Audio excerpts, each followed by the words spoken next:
Imagine if suddenly, or even gradually, you began to notice changes in your vision. Haziness, blind spots affecting your central vision, blurriness or a web-like effect, loss of side vision or peripheral vision. Where would you turn? Established in 1983, Vision Rehabilitation Services of Georgia is a fully accredited, nonprofit organization dedicated to working with individuals of all ages with the goal of keeping these clients safe and independent in all of their environments.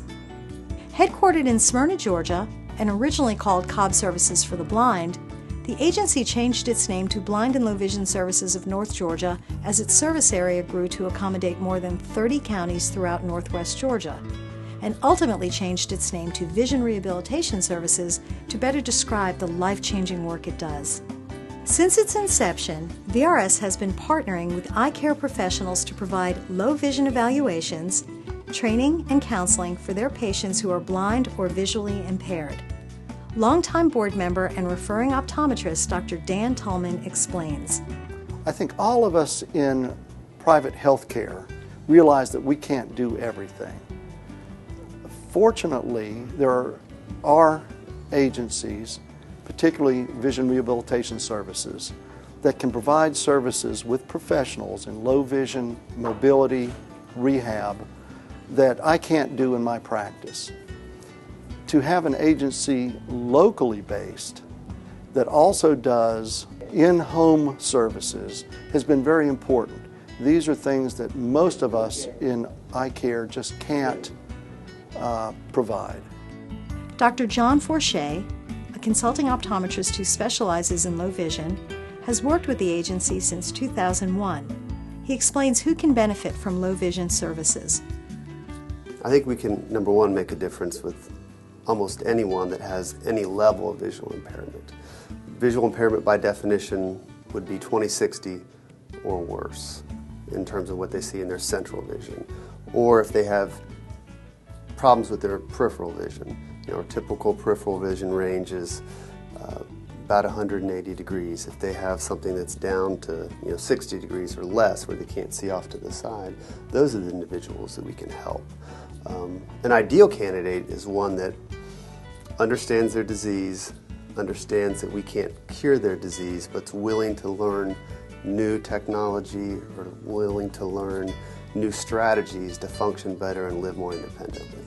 After a comprehensive low vision evaluation, a game plan is developed which could include orientation and mobility training, independent living skills, computer access technology, counseling for adjusting to vision loss.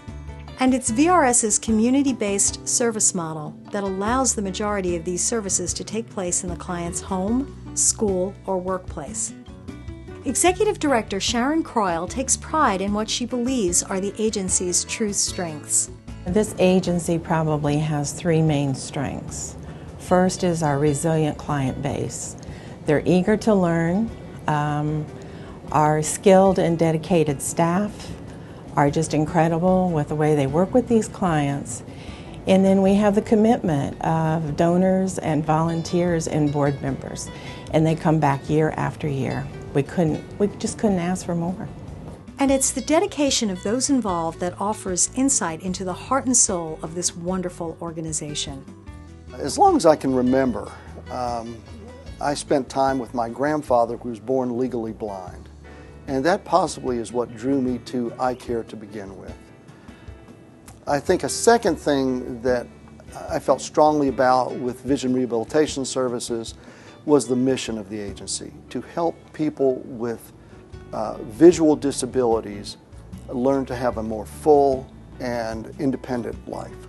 Dr. Forshey shares what drew him to low vision services. You can take people where they've been told that they can't be helped surgically or they can't be helped medically, and there's something that we can actually do for that person. So that individual may have been told, no, there's nothing that can be done. Then they can come to our clinic and we can do something that can help them. And we can see their relief, and we know that we've given them a new lease on life. I mean, there's no better feeling than having that. So that feeling in of itself is what drove me to this specialty. What's next for VRS? Executive Director Sharon Croyle shares some of her goals. I would like for us to have more technology offerings to our clients. Technology is a great leveler for those who have visual impairment and or hearing impairments. And offering all the latest bells and whistles for technology training is difficult because it's changing almost minute by minute. We'd like to serve a broader client base. Right now our client base is mostly adult, and while those services are very needed, we would like to reach into more of the school systems and work with the children who are visually impaired and will be facing possible blindness as an adult. To learn more about VRS, the services it provides, and how you can help, please visit vrsga.org or call 770-432-7280.